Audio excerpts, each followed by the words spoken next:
I close my eyes, I start chanting Guru Puja. And the minute I start chanting Guru Puja, tears just came down my eyes Mm. uncontrollably. So both of us sogging.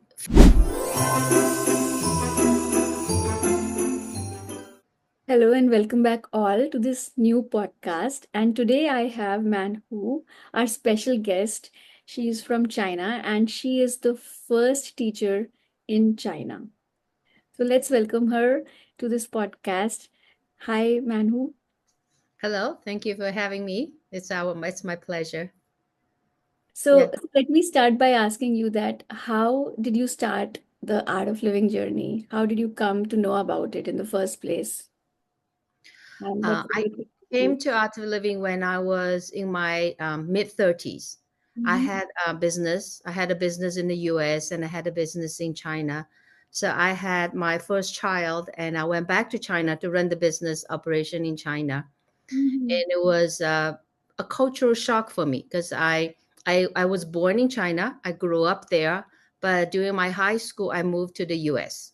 I Mhm. went to a private high school in the US, went to college, got married, started a business. So all my growing up years, my values and how I viewed the world was shaped in the US, not in China.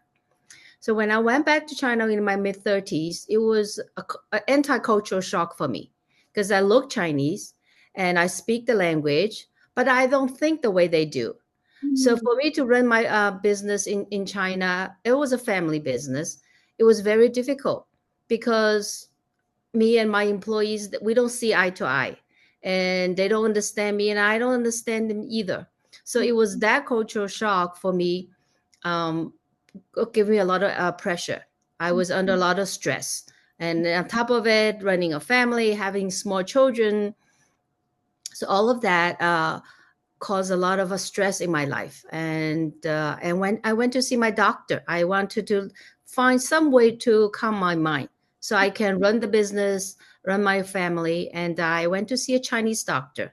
And he was very helpful, and he was the one who introduced me to active living. He organized the first ever part one course. Those days it was called the part one. So he organized the first part one course in Shanghai, and there were 6 of us in the course. And he just told me, "Oh, you should go do that course." And I went to the course, and I was signing up for the application form. It says Art of Living Part One, and I thought it was a flower arrangement course. So I thought, why my doctor was sent me to do a flower arrangement course, and he didn't tell me anything about it. But I just signed up. I trusted him. I did the course, and those days was a 6 day course. I had my mother flew back from Hong Kong to take care of my kids, and I did the course for 6 days. And in those 6 days, it was transformational and opened my eyes and opened my life to a totally new place I was never been to. Mhm. Mhm. Wow, that's a powerful story. So, yeah, I can see like being in like brought up in USA and then coming to yeah, it adds a lot of stress. Yeah. Mm. So when was this? Which was the year when you did the course? This was October 1st, 2002.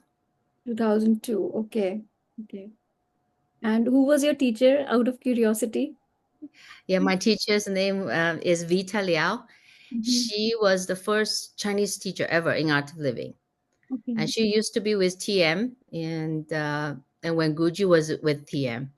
And when Guji left and started After Living, she left TM and joined After Living and became the first teacher, Chinese speaking teacher ever. She went around and started Taiwan. She's from Taiwan. And Mhm. Guji called her and asked her to come and start teaching in China. She just came to China and did the first course for 6 people. And Mhm. a year later, she came back and did the second course. And Mhm. she also started all the Chinese speaking countries in Malaysia, in Hong Kong. And she was very inspirational for me. And it was Mhm. because of her Mhm.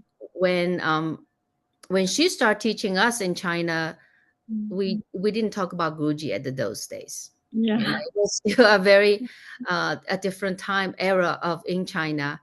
Yeah. Um, so she kept very quiet about Guruji. She just mentioned Sri Sri Ravi Shankar was the founder of this organization. That was it. But it was her, and we were very inspired by her. We were inspired by her commitment, her level of devotion to the seva, and how she gave her life to active living, and that was very new to us. That was very inspirational, and she's the one who got all of us in become teachers and really involved in active living. Yeah. Yeah. And when did you become a teacher for the happiness programs or the Art of Living Part 1 courses? When was that? I became a teacher in August 2007. So it was 5 years later that I become. It's a it's a long story how I become a teacher. You want to hear it? I want to hear it. Sure. We went to India right after we did the course. 7 of us. We went to India, met Guruji, and then Guruji said, "Oh, some of you should become teachers." And among the 7, there were only one gentleman who was interested, but he didn't understand English. So he said to me, he said, "Manhu, you should come with me because you speak English. You're a business owner. You don't need to take time off from work. So you should come and translate for me." Yeah, So that's nice. out of courtesy for my good friends, I say yes to him. So we applied for the TTC 1. Those days it was TTC 1 and 2, all 15 days. We Yeah. applied for TTC 1. And just 2 weeks before we came for TTC 1, he got a promotion. He became a vice president for a very big insurance firm. Oh, So because he got the promotion, he didn't come for TTC. He didn't want to take 2 weeks off and lose his job. So I was the only one left. So I called my teacher in Vita and I said, because he's not going, I was just only going for translate for him. I think I'm not going either. So I get a go scolding from my teacher to say, "You guys didn't even do DSN. You only had one advanced course. We had to rush you through to become teachers. If he's not going, you have to go." So yeah. it was out of that compulsion, I went to India for TTC 1. And that 15 days changed me. From somebody who is an atheist before going to TTC, to somebody who start to be aware of there is a bigger force, bigger than what my eyes can see. And it just opened my eyes to a new dimension. I was out staying for more out of curiosity. I was very curious about this. But it was Seva who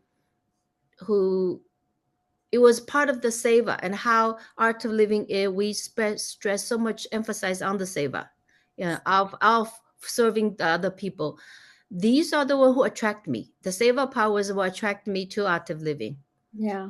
Out of when got a TTC 1, and Guruji gave me a Kriya tape after TTC 1, so I could lead Kriya after for the people in China. So I started doing follow up after CTC 1, but it was not until 4 or 5 years later that I become teachers. Yeah. Okay. That's a nice, like it's a nice transformation. So, what else changed for you? Like how, like you're saying that you were an atheist and then you started seeing the higher power. So, like it's a lot of a journey just in 15 days, isn't it? Yes, it was. See, for me, I grew up during the Cultural Revolution in China. It was a communist country. The entire country was atheist. And after the Cultural Revolution, there was opening of Buddhism in China. But Oh. that Buddhism is more about scripture. Mm, There's very little experiential. mm, So I adapt a little bit into Buddhism, adapt a little bit into Taoism, but mm, I was not entirely convinced by it. I was attracted to it, but not convinced by it. When mm, I joined Art of Living, that TTC 1, for mm. me, it was life changing. Yeah. The TTC part, there were many process, but the people I was with, the all my TTC participants, I was in the TTC for I think 970 people. There were only 7 or 8 people who are foreigners. So I was in the TTC within all the Indians. Yeah. That TTC, I think 2/3 of it was done in Hindi. So 2/3 of it I didn't even understand. I just sat there and tried to stay awake, Yeah. not understanding two-thirds what was talked about. but still something was happening inside of me. Yes. Something I knew I was changed from inside. Mm, But those days I probably could not pinpoint what was changing, but it mm, was something changing in me. And try to think what was the everything. It was the teachers. I was very inspired by the teachers. I was asking a lot of questions. mm. I will ask question like, why do you all say Gucci is God? Yeah. I will ask that question. Uh, so it was I don't know. I cannot pinpoint a point what I changed know. me, I but know. every day I was something inside of me opened up. Yeah. And I think this shift of the country, that in itself was such a huge transformation that you kind of started seeking more, isn't it? You kind of seeking more, and that seeking, then you maybe got introduced to Buddhism, Taoism, and then Art of Living, and where you finally got some answers. Yes, yes. Mm. I think Art of Living opened my. I had a successful business, so I had all the my. I came from a business background. My family owned businesses, and so for all my years of growing up, it was more about making money, having a comfortable life, having these material things, which I also worked for and had them. But Mhm. there was some part of me inside that is still not satisfied. I Mm. was not satisfied, even though I had everything. Mm. And when I was went to India, we were carrying rocks. We were doing cutting vegetables in the kitchen. Those things I never had to do because we had maids at home doing all of that. But Mm. I enjoyed it. And Yeah. the enjoyment I got from working gave me so much satisfaction. That's what opened up. So I thought there's more to life. There's more to life just to having a to reach this material success. But there's that inner part Mm. what got me stayed in that living and the really doing a lot of savor afterwards. Mm. What challenges did you face then? Like, did you face challenges when you kind of started doing your Sudarshan Kriya? Did you face any cultural challenges, or how did you kind of overcome them? What advice do you have for people? Hmm, my biggest challenge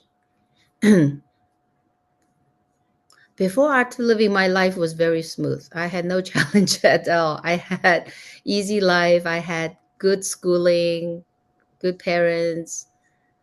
But when I started an art to living journey, guys, because I was the first teacher in China, I had to open up new cities and grow more teachers. My biggest challenge was actually in art of living.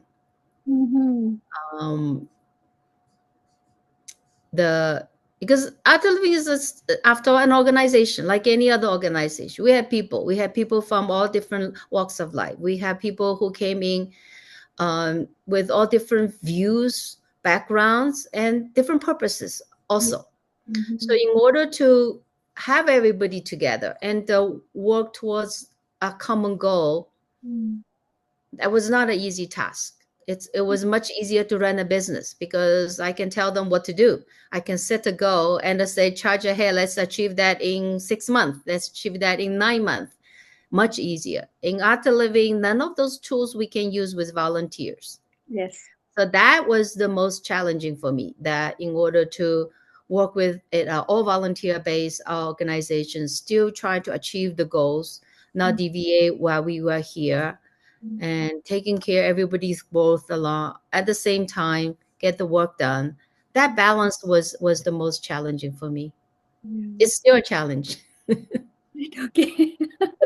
Yeah, that's always a challenge to work with different people because everybody is different, yes. But you Yes. kind of solved it and you kind of cracked that how you can still work with people from different cultures and bring them together. And Gurudev has this message of, Vasudev Kutumbakam, like bringing one, this whole world is one world family.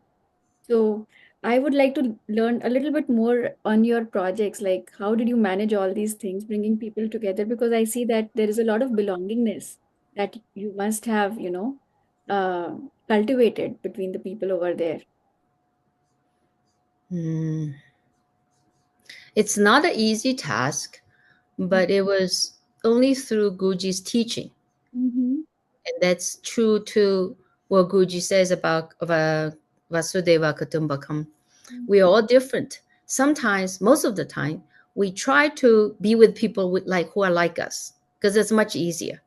Yeah. We make groups, we make friends who have the same values, who probably came from the same background, Mm-hmm. probably view things the same way we do, and that's easy.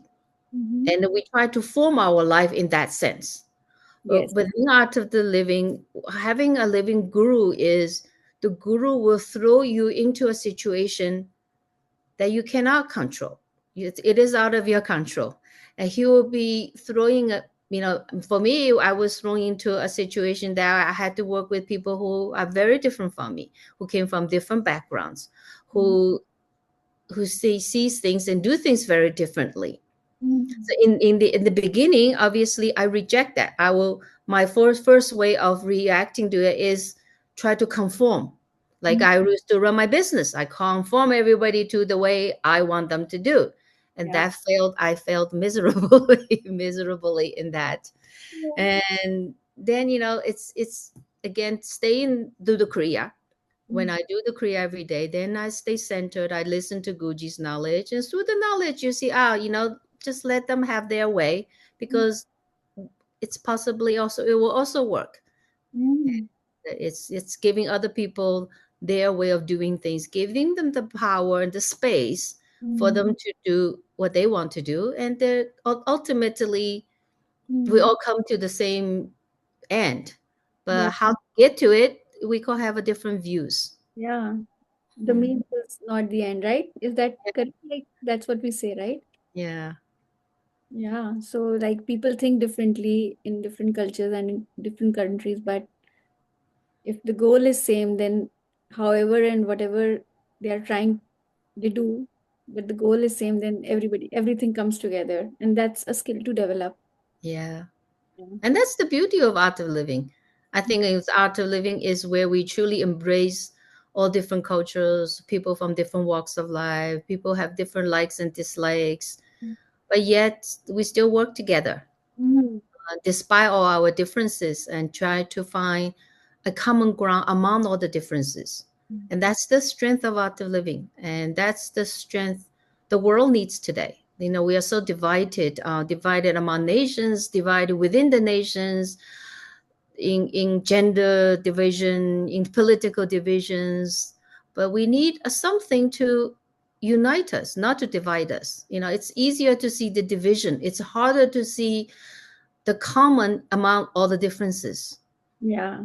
Yeah. And I kind of remember, what Gurudev says is like, there is unity in diversity, and then we all are going through same human experience. Yes. So Yeah. we all are going through human experience. Some of us get married, some of us have a job, and we go Mm-hmm. through ups and downs, and it's the same human experience that we are here for, and we have to learn from it and Yeah. have knowledge and wisdom. And that knowledge and wisdom that is shared in by Gurudev, that just settles down the mind. It hits home for everybody. Yes. Mm. So I would love to know a little bit more about one of the projects that is in your mind right now. Any project that you want to share, or a story from a project. Um, the one of the very memorable project I worked on was in 2008 Mm-hmm. during the earthquake. We had a big earthquake in Chengdu in Sichuan in 2008 in May. And right out of the earthquake, we got a call from Guji, said we should go into the earthquake zone and to do trauma relief work. And at that time, we had 3 teachers in China only. I was only Chinese teacher. We had another Egyptian teacher and a teacher from Taiwan. Mm-hmm. And Guji said, just get ready, but I'll tell you when you were going to that. So about 7 days after the earthquake, we got a call from Guji that we should go in. So we were prepared. We had 3 teachers among and all the TTC were anybody who can teach those days called breathwater sound, was those who can teach breath water. Some were going there. About 16 of us, we went in there. And it's a long story short. So we started, we didn't even know what we were doing. We just went in there. And we developed the program as we go along. And Guju will give us specific instructions what to teach in that area. So we started from the cities, and we get closer to the earthquake zone. And one of the days that one other teacher from Taiwan, her name was Karuna. Karuna and I, one of the volunteer wanted us to go into a town. And I didn't understand. I kept saying to him, why do you want me to go to a town? He said, you have to go, you have to go. So he brought us to this town. What happened is there were two mountains, and the town was between the valley.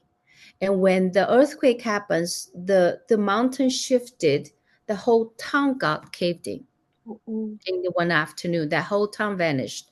And inside the town, there was a school. And in that school, there were 3,000 or several thousand kids going to school at the time. And this boy, who is a volunteer who brought us there, he's from that town. So he was devastated, and he tried to help people, but there's not much to, because the whole mountain just caved in and the town disappeared. But I said to him, what can we do if we take us there? There isn't, the trauma relief work we do is for the living. I couldn't think of anything. He said, but you have to come in. So he got us up to the hill. We had to climb back of a hill, and the bridge was all torn down. There were only wires. So we had to climb over the wires, and we reached to a point we could see the town, but we couldn't go any further. And he said to us, this is as far as we could go. So I thought, what can we do? We're here, but let's do something. The only thing I could think of is to chant Guru Puja, because that's the only thing I knew. So I said to that teacher, I said, let's chant Guru Puja. And what we could stand was between the fields. We couldn't even stand by side. We could only one person stand. So we stood in the line, and I closed my eyes. I start chanting Guru Puja. And the minute I start chanting Guru Puja, tears just came down my eyes uncontrollably. So both of us, sobbing, finished our Guru Puja. And when I finished the Guru Puja, my inside of me, I wanted to open my eyes and go back, because all our other teachers are working in a stadium. We had a lot of work to do, but my eyes couldn't open. My eyes was glued shut. And I could see souls. They were literally in white lines. They were souls coming through that valley. They were souls lifting and lifting up. And they were all hovering above the sky, like they were saying goodbye to their town. And when there were a cluster of souls up there, and then a golden light came from far above. And that was the Guru's light. And they all left with the golden light. Yes. And then for us, we usually we stayed in the hotel, and at the end of our every day, when we finish our trauma relief work, we don't eat outside. Each of us will carry one apple, one bottle of water, and one banana. That was our food for the day. So we will go back to the hotel, we will shower, and then we'll do meditation together, and then we go eat dinner. And that day, because we came back late, I wanted to do a short meditation. I keep hitting the button for smile meditation. It doesn't play. Smile is 15 minutes. The only meditation could play was Panchakosha. So I led Panchakosha meditation because I had to translate for everybody. And there's in the Panchakosha meditation, there was a line that said, your body is a beautiful gift from nature, from God. And only at that moment I understood why our body is a beautiful instrument.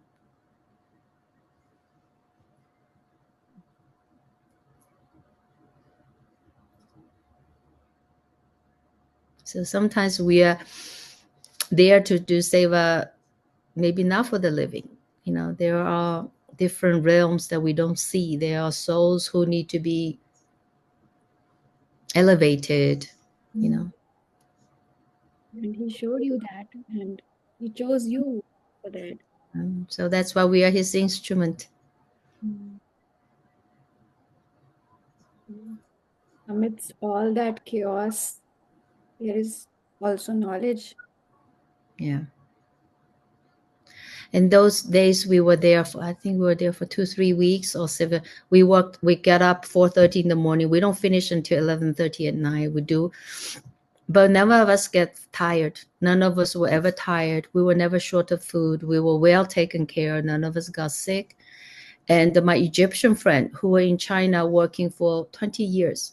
And when he left China, went back to Egypt, he said to me, he said, Manhu, those 2, 3 weeks we did the trauma relief work in Chengdu, those were my best memories of China. Mm.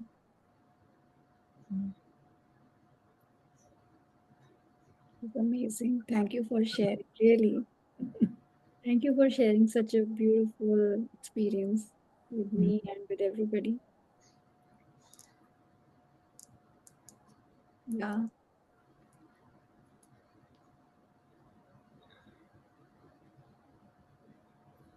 just don't want to talk right now. It's such amazing, and Gurudev. That's why Gurudev wanted you to come on this podcast. I have tons of stories like that. Yeah. This is just small one of them. I have tons. Doing guru's work, that's why I say, for me, for going from an atheist to where I'm today, that's my journey. It was never somebody telling me he's God, because I don't believe that. I will Yeah. not, nobody could tell me he's God that I would totally believe it. I'm a non-believer. I need to see it from my eye. I need to feel it in my heart. I need to have personal experience once and twice and reinforce it for me to be where I'm today, a believer. Mm. So these are the dots that fill up in my path. Yeah, even believers have skepticism. Even the ones who believe in God, they also have their own skepticism going on. Hmm. Ah. And that's a good thing. It's we have to have the skepticism, and Mm. then when we believe it, we truly believe it. Because Yeah. otherwise, that belief is only intellectual. It gets wavered whenever there's a something comes and contradict it. Then we sway the other way. And I see that in people too, because a lot of my friends in After Living have left. Mhm. That the few of us has stayed. Most have left because of it. Yeah. Here and that there, and they hear things here, and they believe in that. But So, ultimately, it's our own faith to keep us there, and the faith has nothing to do with the outside. You know. some of them leave, then they come back on track. Then Yeah. they understand that, this experience was also important. Yes. And then coming back again to faith. Mm-hmm. That's power. Mm. Unshakable faith. Yes. And anything else you want to share? Tell me something funny. Share something funny. Funny. I have a funny story, guru story too. Yeah, I would like to hear that.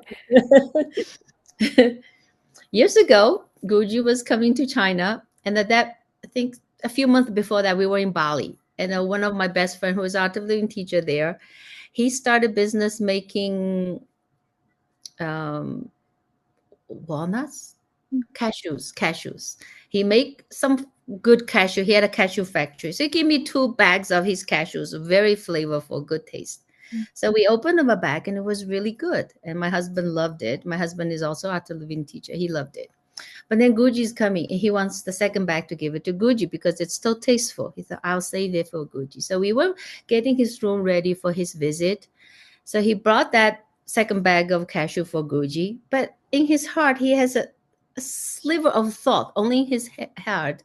He said, "I wish I kind of liked it." He likes his cashew, but he wanted to give it to Guru. So he left it in Guru's room. And then visit went on. He left the room. We took him to the airport, and Guji left. And the hotel manager called us and said, "You should go to check his suite because we saw there was a red jacket left in his living room." So 2 of us went back to the room, and we were cleaning up his room. And in the middle of Guji's bedroom, there was nothing left in the bedroom. On the windowsill, there was that bag of cashew unopened, ready for him. So his thought, just he had a slight thought that He wanted to give it to Gucci, but he also kind of wanted for himself because he liked it so much. Yeah. And that dog got picked up by Gucci, and Gucci left it for him right on the windowsill. Yeah. He could have it. Yes, he could have it. So when he saw that, he told us the story because it's all happening in his heart. We didn't know that, right? Yeah. But he knew, and he was the one who went to the room and saw that standing on the windowsill. And it's so personal. It's so personal. How could he do that? How did he do it? Yes. Anything else like coming up your mind? One more movie. A guru story is I could go on telling days of guru stories. So what else? I have another story. It goes along with that same day because that's a teacher learning for me. Yeah. Something that I had to overcome my intellect. Mm. The same day when we came down the hill, that volunteer who bought, we didn't even know him. All these people just came out of nowhere and to direct us to do the work in the earthquake zone. He was a young man. He was about 17 or 18 at the time. And then when we came down the hill, I went to a bus stop, at the beginning of a bus stop. I went to take the bus and take to where the stadium or our volunteer were doing the other work. And as I was walking down the hill, he was in front of me. I had a strong urge to put my hand on his head to bless him. But I didn't do it because I felt it was out of place. Mm-hmm. Yeah, I didn't do it. I controlled my urge. And then the bus came, and he suddenly said to us, "I'll go with you to the stadium." And then we got on the bus full of people. There were a few seats open. And I sat down, and he sat in front of me. So we were 2 seats apart. He was in front of me. Throughout our ride from that bus station to the stadium, it was like a half an hour ride on the bus. I had a strong urge to put my hand on his head again to bless him, but I didn't. Again, I controlled my urge because I felt, all these people in the bus, they're all looking, wouldn't it be weird for me to put my hand on his head? And, it's just too weird. I just controlled my urge and didn't do anything. We got to the stadium and we said goodbye. I said goodbye to the boy. And then I think a month later, maybe a couple months later, we wanted to do the first part 1 course because we knew we couldn't sustain our work there. We need to have new teachers. So we started our first course there. At the first part 1 course, I invited that boy to do the course. He was in the first course in Chengdu. And the first day of the course, 6-day course, we didn't even do Kriya yet. We just had our, the first night was Panchakosha. When we do the yoga, lie down for yoga nidra, he couldn't. He lie down and immediately he ran out of the room. Do yoga nidra. So when people were lying down, I went outside and I talked to him. I said, "What happened?" He said, "I haven't slept." He couldn't sleep. He was the first man who went into the town who got caved in the mountain. He said he was looking at, because people were buried underneath the houses. He couldn't save them because they were still alive. So those people were calling him and say, "Please help me, please help me." But there's nothing he can do. So for a month after that, he couldn't sleep. The minute he closed his eyes, those eyes who were crying for help will come to him. So that's why for a month he couldn't sleep. Yeah. And after at the first Kriya, second Kriya, he was able to close his eye and he was able to rest. But it was a lesson for me that he was dying for help when we were coming down from the hill. I wanted to bless him. My inner being wanted to bless, but my intellect blocked me. My intellect was telling me that was a strange gesture. You shouldn't do it. Yeah. And I could have helped that young man to sleep 2 months early, but I didn't do it. Yeah. So that was a huge lesson for me. Later after that incident, I don't think I will put those mind at all. I wouldn't care if it's if it's an inner calling for me to do whatever the weird thing, I would do it. but Yeah. I had to go through that experience to know that, Mhm. Yeah. you know. So Yeah. sometimes our intellect will overshadow our instinct. Yes, it does. Sometimes even like the environment can be more empowering than, Yeah. we can Mm, get touches and think like this is not the right time. So, yeah. and I think there was this knowledge and wisdom for you. Yeah. And the right time is always there. When it comes, it is the right time. You can give yourself Yeah. cut yourself with some slack. You know, that boy after the second Korea, he was so happy. We rode on the elevator and we went to the parking lot together. He said to her, he said, after the Korea, I was lying down. All my family member who came to me, those who had departed during the earthquake, they all came and they all said goodbye. And he even flew out. He so went out. He flew out. He was traveling with his family members, and they went out together. And he said goodbye, proper goodbye to them. Mm, mm, mm, Mhm. mm. Beautiful.